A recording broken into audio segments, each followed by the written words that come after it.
एक समय की बात है, जंगल के पास एक लकड़हारा रहता था।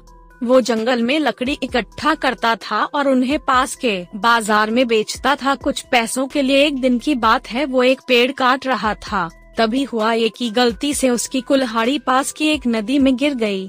नदी बहुत ज्यादा गहरी थी और वास्तव में तेजी से बह रही थी। उसने बहुत प्रयत्न किया अपने कुल्हाड़ी को खोजने की, लेकिन उसे वो वहाँ नहीं मिली।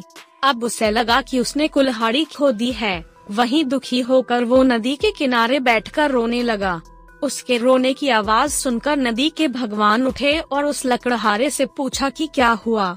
लकड़हारा ने उन्हें अपनी दुखद कहानी बताई।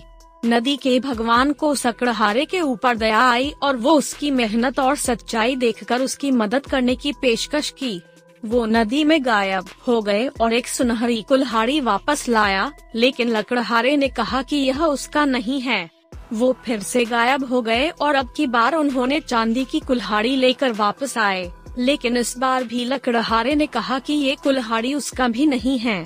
अब नदी के भगवान पानी में फिर से गायब हो गए और अब की बार वो एक लोहे की कुल्हाड़ी के साथ वापस आ गए। लकड़ी का कुल्हाड़ी देखकर लकड़हारा मुस्कुराया और कहा कि यह उसकी कुल्हाड़ी है। नदी के भगवान ने लकड़हारे की ईमानदारी से प्रभावित होकर उसे सोने और चांदी की दोनों कुल्हाड़ियों से भेजा। इस कहानी से हमें ये सीख मिलती है कि ईमानदारी सर्वोत्तम नीति है।